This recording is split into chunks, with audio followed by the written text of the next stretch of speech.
네. 이어서 얘기를 하면 무슨 얘기를 하고 있었냐면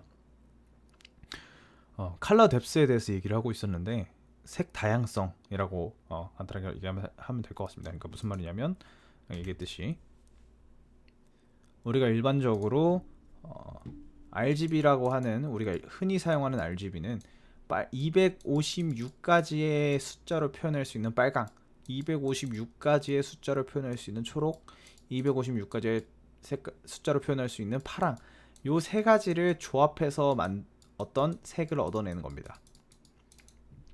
그러면 내가 표현할 수 있는 색의 가지수가 얘네를 조합해서 만드는 거니까 따지자면 256의 세제곱까지의 색을 표현할 수 있는 거예요. 그러니까 내가 최대한으로 표현할 수 있는 색은 256의 세 가지 세제곱 색밖에 표현이 안 됩니다. 그죠?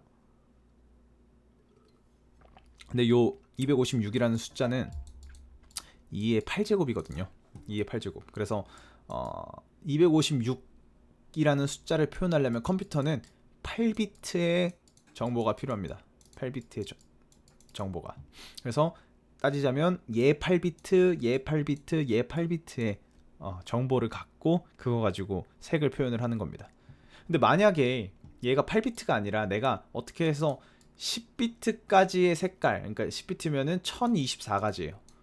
1024, R 1024가지, G 1024가지, B가 1024가지 요렇게 다양한 색깔로 표현을 한다고 쳤을 때 얘네들로 나타낼 수 있는 색은 1024의 세제곱이 되겠죠. 얘랑 비교했을 때 훨씬 많은 색을 표현할 수 있다라는 얘기예요. 그래서 내가 표현할 수 있는 색의 비트 수가 늘어날수록 정보 비트 수가 늘어날수록 표현할 수 있는 색의 범위가 훨씬 넓어진다. 그리고 표현할 수 있는 색의 범위가 넓어진다는 건 이미지를 표현할 때 더 사실적인 이미지를 표현할 수 있다는 걸 의미합니다. 무슨 말이냐면 그쵸? 여기 그림은 이제 8비트 데이터면 뭐 예를 들어 빨간색, 주황색이 있다라고 쳤을 때 이 사이에 있는 색은 표현 못 하잖아. 근데 10비트를 이용하면은 그 사이에 있는 색들까지 표현할 수 있다. 뭐 이건 아마 극단적으로 줄여놓은 거일 텐데 실제로는 이렇지는 않지 않을까요? 네네. 근데 뭐 아무튼 뭐 비유를 하자면 더 이렇게 다양한 색들을 표현할 수 있다라고 보시면 될 것 같습니다. 그죠? 그래서 요 DAC라고 하는 녀석은 요 면적, 그 다음에 통일성, 여러 채널들 간의 통일성, 속도, 얼마나 빠르게 바뀌는가, 그 다음에 컬러 뎁스, 얼마나 다양한 색을 표현할 수 있는가, 요 네 가지 다양한 비트, 그러니까 얼마나 많은 비트를 표현할 수 있는가도 포함이 되겠죠. 그래서 요 네 가지에 거의 초점을 맞춰서 성능을 비교를 할 겁니다. 얘가 면적이 작으면 좋을 거고, 유니포미티가 크면 좋을 거고, 속도가 빠르면 좋을 거고, 컬러 뎁스가 크면 좋을 거고. 그래서 이 네 가지 초점을 맞춰서 보시면 될 것 같습니다. 그러면 실제 얘 회로는 어떻게 생겼냐? 가장 기초적으로 생긴 녀석이 이 녀석입니다. 뭐 풀리 R덱이라고 적혀 있는데 R덱에서 R은 레지스터, 저항을 의미하고요. 스펠링 맞나? 레지스터?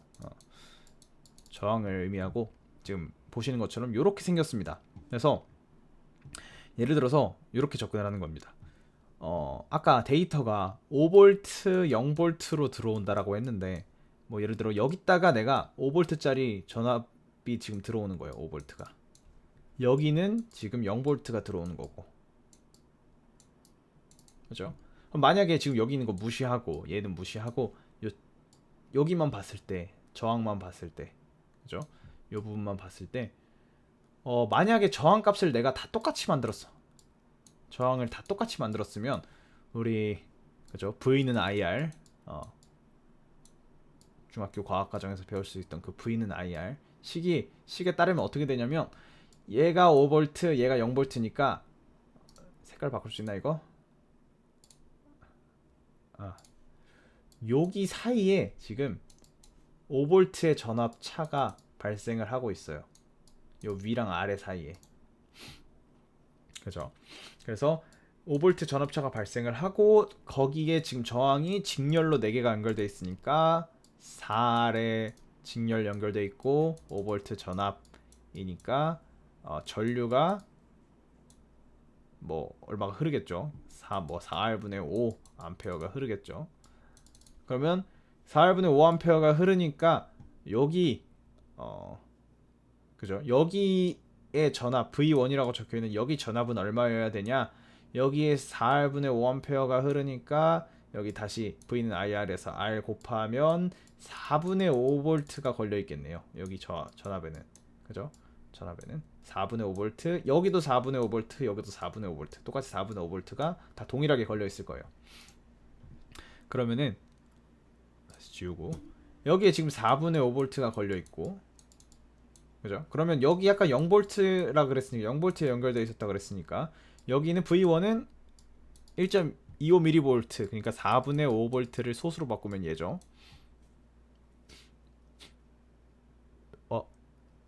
여기는 킬로옴으로 했구나. 이놈이 아니라. 그죠? 그래서 단위가 바뀌는. 아무튼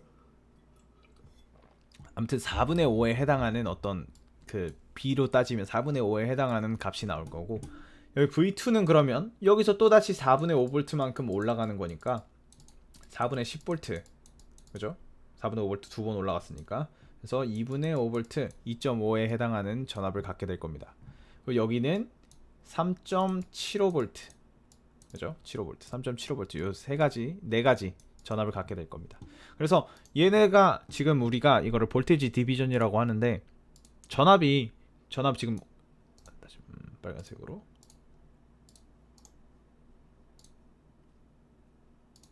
전압이 여기 5V 있었고 여기 0V 있었는데, 지금 5V에서 0V 사이를 균일하게 네 가지 전압으로 나눴다는 얘기예요.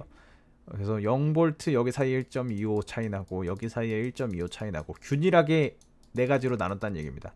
그러면 이걸 가지고 어떻게 할 거냐? 내가 예를 들어 아까 얘기했던 대로 이진수 데이터가 0, 0으로 들어왔다. 그러면 출력 값으로 0V를 전달을 해주면 되겠죠. 입력이 0, 0이다.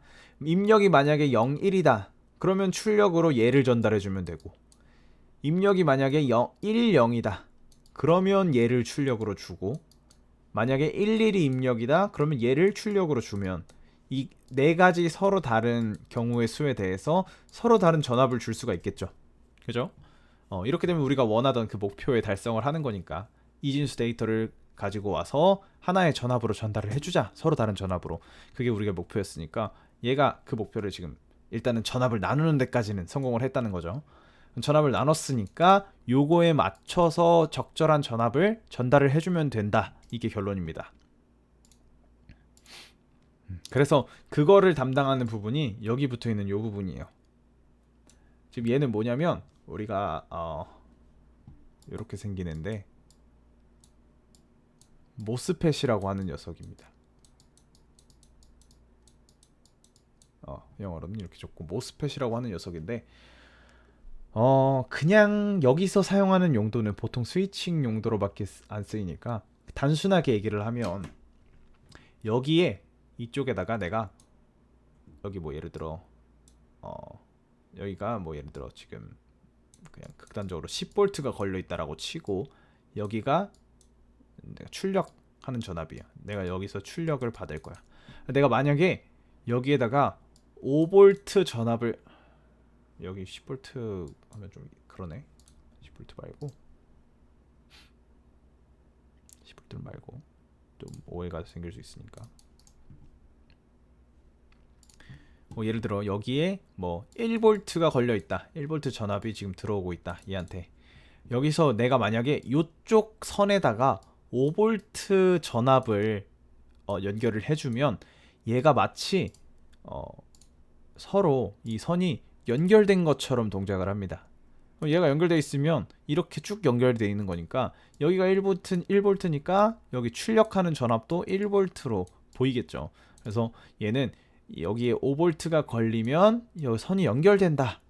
그 만약에 0V로 다시 줄어들면, 여기에 0V가 되면 다시 이 선이 끊기고 얘네가 차단된다. 차단되면은 당연히 여기도 0V가 되겠죠. 여기 차단이 되니까. 그래서 이런 식으로 사실 전기적인 스위치라고 보시면 돼요. 여기다 5를 걸면 스위치를 켜고 0을 주면 스위치를 끄고, 아까 얘기했던 제가 5V 소자라고 얘기했던 그 부분이 이 녀석을 보통 두고 얘기를 하는 겁니다. 그래서 우리는 5V짜리 모스펫을 사용할 거기 때문에 그 얘를 아까 그래서 그 5V짜리 소자에다가 이진수 데이터를 전달을 할 거기 때문에 아까 레벨 시프터로 5V짜리로 올려준 거죠.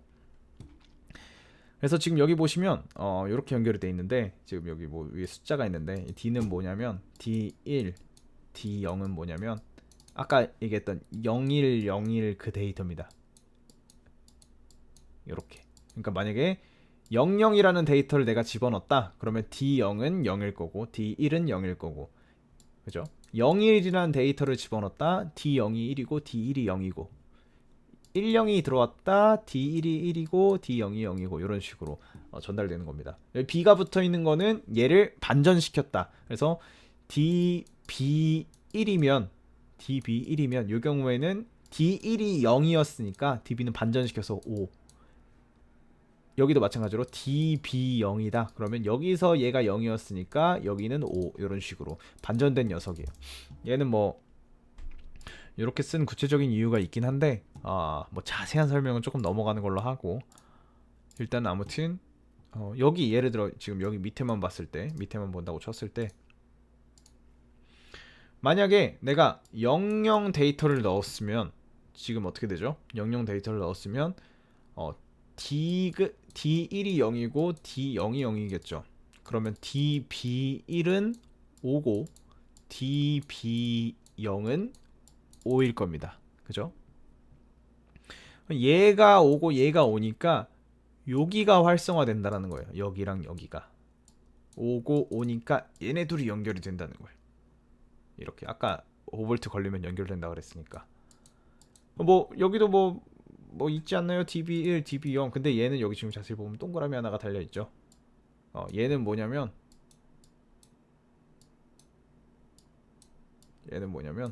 아까 5V 걸렸을 때 여기가 연결된다 그랬는데 얘는 반대로 여기 0V가 걸려야지 연결되는 녀석. 그러니까 아까 녀석이랑 정반대 역할을 한다고 보시면 돼요. 그래서 얘는 지금 5V 5V니까 얘는 연결이 안 된다. 이렇게 해석을 하면 되고 5V 5V니까 얘는 연결된다. 여기는 연결된다. 여기는 5V 얘가 0V죠. 그러니까 얘는 연결되지만 여기가 끊겨 있어서 전달이 안 되고 얘도 마찬가지로 5V 0V인데 반전된 녀석이니까 얘는 연결되지만 얘는 연결이 안 된다. 그래서 여기도 최종적으로 끊긴다. 그죠?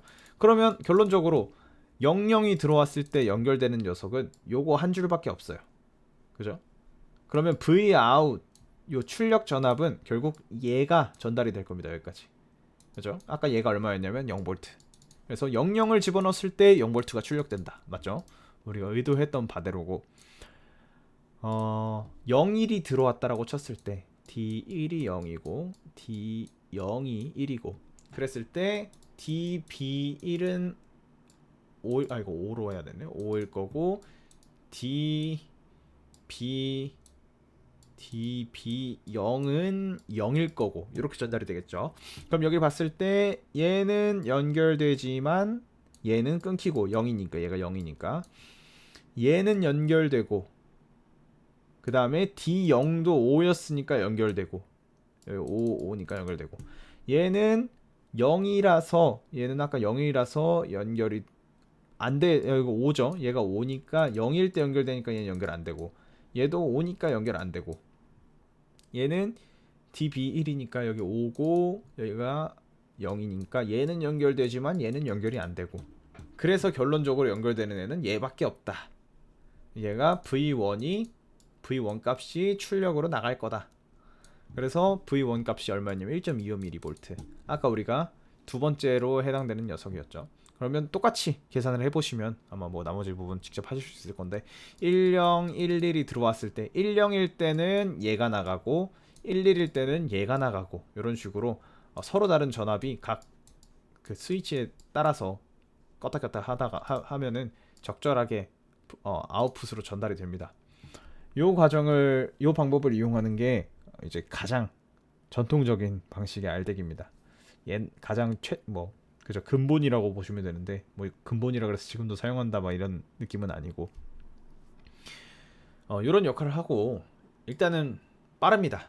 속도가 굉장히 빠른 편이고 스위칭이 빠른 편이기 때문에 그다음에 요 얘기를 이따가 잠깐만 더 있다가 하고 마지막에 하는 걸로 하고, 하나 더 여기 제가 발표하면서 피드백을 받은 부분인데, 감마 커렉션 플러스 여긴 뭐도 있냐면 아까 얘기했던 유니포미티, 일관성,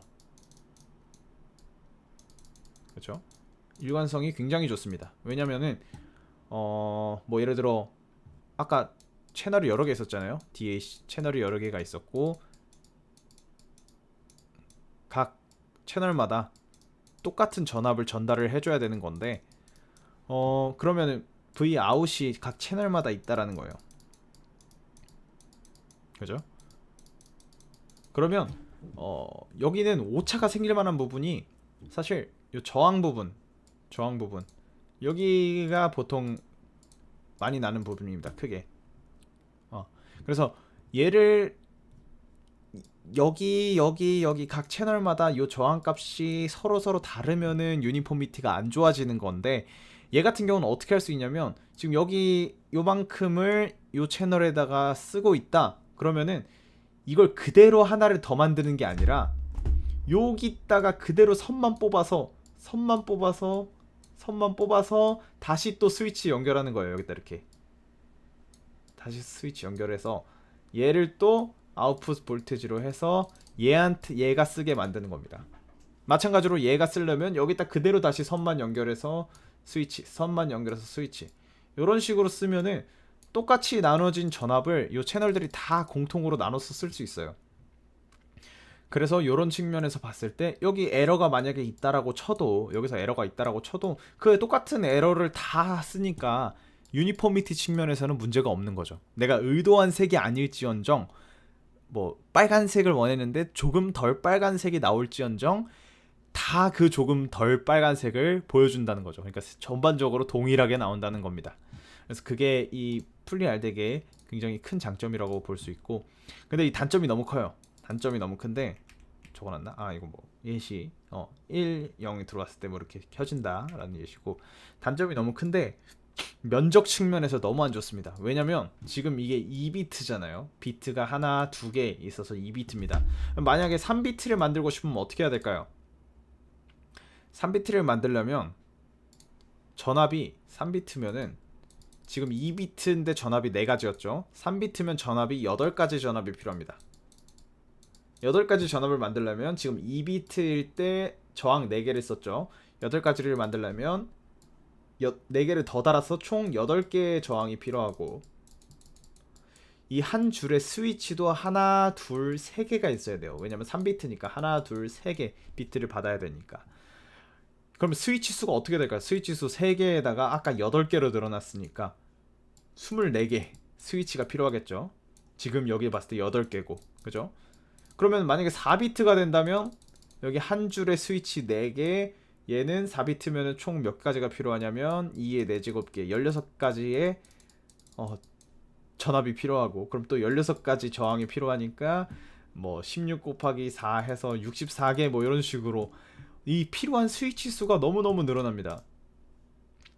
그러면 아까 한 채널에 뭐 8비트라고 얘기를 했는데 RGB 값은 8비트라고 얘기를 했으니까 8비트면은 8개에 뭐 2의 8제곱해서 어마어마하게 커지겠죠. 사이즈가 일단 기본적으로 스위치 사이즈만 해도 어마어마하게 커지겠죠. 예, 우리가 스위치라고 부르는데 스위치 사이즈가 어마어마하게 커지는 게 일단 면적 측면에서 가장 이 녀석의 큰 단점입니다. 가장 큰 단점이고, 뭐 당연히 크기를 키울수록 비트 수가 늘어나는 거니까 컬러 뎁스적인 측면에서도 비트 수를 늘리려면 크기를 키워야 되고 더더더 커지니까 면적 측면에서 비효율적이고, 그래서 그런 비효율적인 측면이 있기 때문에 알덱은 사용하지 않습니다. 그죠? 그런데 여기 달려있는 얘는 쓸모가 좀 있어요. 뒤에 스위치가 문제인 거지 얘가 문제인 건 아니란 말이에요. 뒤에 스위치가 커지니까 문제인 거지. 그래서 얘는 굉장히 쓸모가 있는데, 언제 쓸모가 있냐면 요 아까 얘기했던 감마 커렉션이라는 걸 하는데 쓸모가 있습니다. 감마 커렉션이 뭔지는 잠시 일시정지했다가 뭐 보시는 분들은 바로겠지만, 잠시 일시 정지했다가 다시 오겠습니다. 네. 감마 커렉션에 대해서 얘기를 하고 있었는데 감마 커렉션이 뭐냐? 어떻게 설명을 드려야 되냐면 우리가 사람이 결국 이 화면을 보는 거잖아요. 화면을 볼 때 사람 눈이 본단 말이에요. 근데 사람 눈은 색을 비선형적으로 봅니다. 정확히 얘기하면 빛을. 그래서 잠시만 자료를 한번 찾아보면 좋은데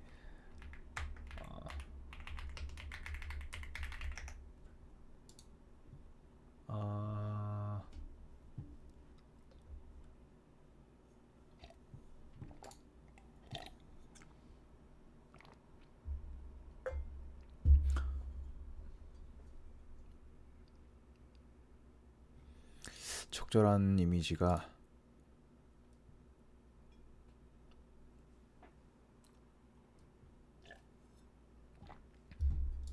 요거 한번 봐볼까요?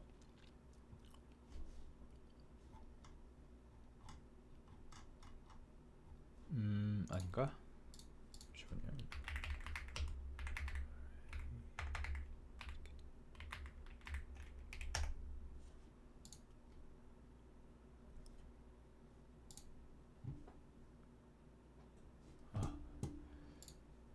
잠시만요. 브라우저를 얘 말고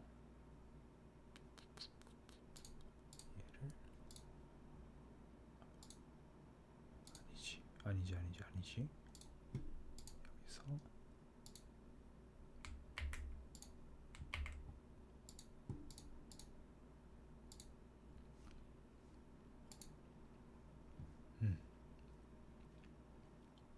이렇게 하면 되겠다.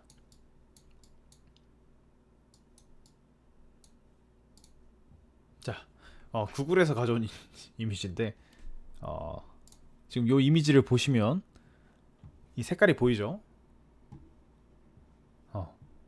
얘가 아마 그 선형적인 색깔일 거예요. 그러니까 밝은 데서부터 어두운 데까지 예를 들어 뭐 255가지다라고 치면은 여기가 0, 여기가 뭐 255에서 0, 1, 2, 3, 4, 5, 6, 7, 8 일정하게 나열을 한 녀석일 겁니다. 내가 리니어로 검색을 했으니까. 그래서 지금 보시면은 저도 그렇게 느끼는데 밝은 부분이 많은가 어두운 부분이 많은가 라고 물어보면 아마 밝은 부분이 많게 느껴지겠죠. 그래서 그러니까 사람 눈은 이렇게 선형적으로 뭔가 빛이 있다라고 쳐도 그거를 선형적으로 인식하지 않는다는 겁니다. 딱 절반 나눠서 절반은 어둡고 절반은 어두운 편, 절반은 밝은 편 이렇게 보는 게 아니고 뭐 어두운 부분은 조금 적게, 밝은 부분은 좀 많이 뭐 이런 식으로 인식을 한다라는 그런 부분이 있습니다. 그래서 디스플레이를 만들 때도 그러면 저렇게 따지면 밝은 부분을 더 잘 보니까 따지자면 어두운 부분을 좀 더 뭐 밝게 해줘야 어두운 부분을 좀 더 부각시켜줘야 얘가 실제 색이랑 의도한 색이랑 원하는 뭐 비슷한 결과를 얻겠죠. 그래서 그런 식으로 색을 조절을 하는 것을 저걸 감마라고 부르는데 감마 값이라고 부르는데 그 감마를 조절하는 그 부분이 바로 이 감마 커렉션이라고 하는 역할입니다. 그러니까 다른 부분은 선형적으로 이 데이터를 나누는데 전압을 일정하게 나누는데 얘는 뭘 할 수 있냐면 이 저항값을 제가 아까 이걸 얻어낼 때는 저항이 다 똑같다라고 해서 얻어낸 결과였는데 얘네 저항값만 좀 적절하게 잘 조절을 하면 뭐 예를 들어 이 경우는 뭐 1, 2, 4, 8 이렇게 하면 될까요? 이렇게 비선형적으로 조절을 잘 하면 이 값들을 이 비선형적으로 일정하지 않아도 어떤 이런 값 순서대로 값을 얻어낼 수 있다라는 겁니다.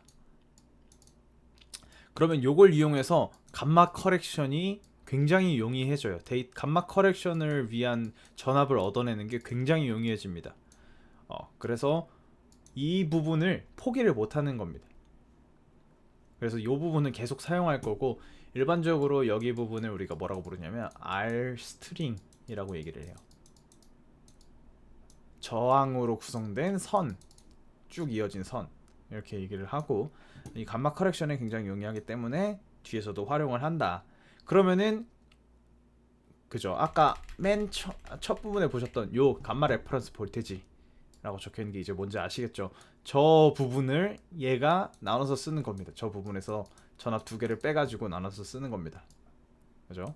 얘가 아까 얘기했던 R 스트링으로 구성이 아마 돼 있을 거다. 그러면 이제 여기 뭐 실제 저 결과고 시뮬레이션 해본 거고 이 부분까지 설명드릴 필요는 없고, 그러면 이제 핵심은 뭐가 되냐면 여기서 비선형적으로 얻어낸 전압을 어떻게 잘 골라서 얘한테 줄 거냐, 어떻게 잘 선택을 해서 줄 거냐, 요게 첫 번째 핵심일 거고, 두 번째는 이제 이런 접근도 가능합니다. 아까 그 R 스트링으로 이 부분을, 그러니까 RDEC을 아예 안 쓴다는 게 아니라 RDEC은 적은 비트 수를 좀 작게 해서 사이즈가 적당한 사이즈로 해서 사용을 하고, 이렇게 해서 RDEC을 사용하면은 이 넌 리니어한 감마 커렉션이 잘 돼 있는 요 전압값을 얻을 수가 있다라는 거예요. 그러면은 얘 만약에 내가 이 중에서 뭐 인접해 있는 두 개의 전압, 여기 값 하나 여기 값 하나 인접해 있는 거를 뽑아와서 얘를 다시 선형적으로 일정하게 쪼갤 수 있다면, 그리고 그 중에서 하나를 선택할 수 있다면, 이 RDEC의 장점은 가져가면서, 아까 RDEC이 너무 비트 수가 너무 늘어나면 사이즈가 너무 커진다 그랬으니까 그 비트 수를 적당히 얘는 작게 유지하고 여기서 선택을 잘 할 수 있게 비트 수를 늘려준다면 면적도 작게 가져갈 수 있을 뿐더러 얘를 한번 쪼갰던 애를 더 잘게 쪼개니까 표현할 수 있는 색의 가지수, 비트의 가지수, 전압의 종류수, 전압의 수도 늘어나겠죠. 그래서 컬러 뎁스 측면에서도 장점을 가진다. 그래서 감마 커렉션으로 풀리 RDEC에서 감마 커렉션의 장점들을 가져오고, 그걸로 가져온 전압을 다시 또 쪼개서 만드는 이런 형태를 우리가 피스와이즈 스트럭처라고 보통 부릅니다. 피스와이즈 스트럭처는 그래서 풀리 RDEC에서 가져온 전압을 쪼개서 더 잘게 쪼개서 거기서 선택을 한다, 이런 구조라고 보시면 될 것 같고, 그럼 예를 들어 뭐 얘가 5V다 0V다, 그럼 얘는 0V에서 5V 사이를 일정하지 않게 이 감마 커렉션에 맞춰서 쪼개겠죠. 그 쪼갠 데이터 중에 두 개를 가져와서 뭐 예를 들어 뭐 1.2V, 1.4V 이렇게 갖고 와서 얘를 다시 여기서 잘게 쪼갠다. 한 번 더 얘를 뭐 1. 뭐 몇으로 쪼개야 되니? 0.5V 뭐 아무튼 더 잘게 쪼갤 수 있겠죠. 여기서는 선형적으로 일정하게. 그래서 이런 형태의 구조를 피스와이즈 스트럭처라고 부르고, 이 구조들을 조금 더 얘기를 할 겁니다.